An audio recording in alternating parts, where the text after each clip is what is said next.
Bonjour, nous sommes chez Zayat Aroma, Bromont. Et aujourd'hui, nous allons vous parler du pin blanc, cet immense conifère qui a sauvé les premiers colons et bien avant eux les Premières Nations. D'ailleurs, Monsieur Michael Zayat est là, l'idéateur de Zayat Aroma, notre alchimiste en chef. Puis je voudrais savoir si la présence de ces magnifiques pins blancs a joué dans le choix du lieu ici. Ça a été vraiment une place pour moi comme si c'est un endroit sacré. À cause de ces pins qui sont là, je regardais autour, puis je me disais, je me trouve comme dans un temple, dans une église, dans une cathédrale, presque avec ces colonnes de, de vie. C'est un arbre de vie, c'est un arbre que je trouve qu'il a une belle histoire au Québec.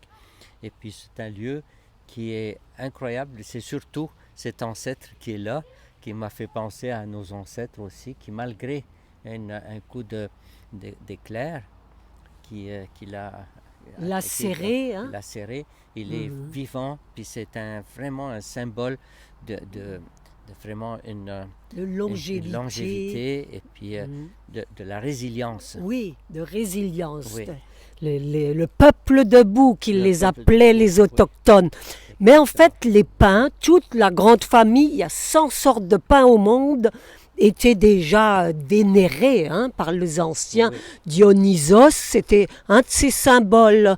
C'était le grand pin. C'était pas le pin blanc, par contre, c'est le pin maritime ou sylvestre, mais c'est dans les plus vieux arbres au monde. Oui, c'est après qu'on a commencé à les distinguer, Oui. mais le pin, c'est vraiment un des premiers arbres à avoir produit des essences aromatiques. Oui. Comme on sait, c'est très peu de plantes sur la Terre, parmi la flore qu'on connaît sur la Terre, qui produisent des essences aromatiques, d'huile essentielle. Le pin, les conifères sont les premiers à en avoir produit.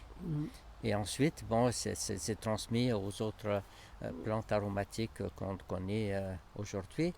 Mais, on en au tirait Québec, de la térébenthine aussi. Exactement, oui. Les terpènes, la térébenthine, c'était utilisé comme pourquoi C'était utilisé exactement? pour beaucoup d'utilisations, vraiment pour nettoyer, pour purifier, mais aussi pour comme un solvant qui Oui. est très utilisé. Mais on se massait aussi dans le temps. Oui. On mettait de la térébenthine pour combattre comme le Les camphre, infections, les et les infections. problèmes pulmonaires Oui, même. oui. L'huile de térébenthine, un peu comme le camphre. Oui, il y a vraiment une très belle tradition dans ça ici au Québec et puis au Canada, c'est sûr. Ben, côté conifères, tu Oui, t'y connais. et puis on est vraiment privilégié Oui, parce les qu'on a conifères, c'est des synergies privilégiées pour nos longs distille mois ici. d'hiver. C'est d'ailleurs le pin blanc, c'est lui l'Aneda, il n'y a pas de doute, l'arbre de vie qui a fait que l'équipage de Jacques Cartier, puis ensuite tous les autres Européens qui ont compris qu'on avait besoin de vitamine C, qui buvaient des décoctions donc de pain blanc. Mais d'en Exactement. extraire l'huile essentielle, c'est très intéressant. D'ailleurs, c'est avec les aiguilles C'est ce qu'on fait essentiellement. ici, on va Oui. voir l'alambic qu'on distille ici, sous les pins, justement. Sous les arbre pins. magnifique, oui.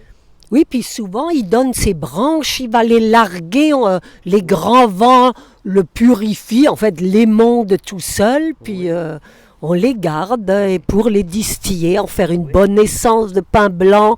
Et souvent, je prends aussi les petites résines Oui. comme ça que je mets sur du charbon pour faire comme de la résine, comme de l'encens.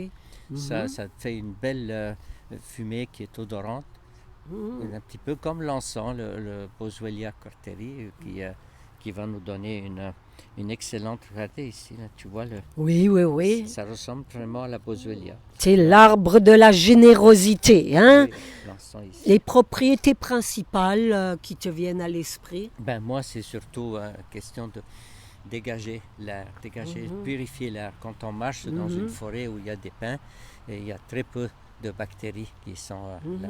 Vraiment, ça combat les bactéries. Puis ça a été prouvé dans une étude à l'Institut Armand Frappier il y a une quinzaine d'années ou même plus. Je suis allé là-bas et puis ils avaient fait une recherche pour démontrer comment les essences de conifères et surtout le pin et détruisait le bacille de Koch qui était responsable de la De la tuberculose. tuberculose. D'ailleurs, Avicenne, Ibn Sina Ibn Sina, l'avait oui. déjà découvert que c'était effectivement ça, le pain blanc qui combattait donc la tuberculose. Malheureusement, on en a. Oui, Oui, de oui. vraiment usage externe. Et puis effectivement. c'est à travers la respiration, ça vraiment, c'est L'inhalation ou le diffuseur aussi, hein, Oui. c'est comme ça Oui. qu'on l'utilise de façon privilégiée. Oui, Hélas, il faut ajouter qu'on a coupé à peu près les 3/4 des grands pins blancs, comme les grands chênes, hein, pour l'exporter, pour construire des maisons, pour les charpentes, les meubles, pins blancs maintenant, ça coûte très cher et c'est très rare, surtout d'une pièce. Hein. Alors, mais ça repousse, puis ici on est vraiment privilégié d'en avoir vraiment toute cette belle panoplie de bons pains. J'en ai vu là-bas aussi du pain rouge, il y a aussi de la pruche, il y a d'autres, du sapin aussi. Et donc on a plein de conifères, mais la région ici c'est surtout le pain blanc qu'on a. Oui. Qui était présent de façon originelle. Alors c'est un musée vivant, hein, comme toi et moi, on est des pièces de musée quasiment.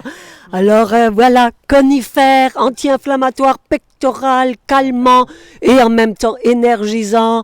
Merci grand pain blanc. Merci.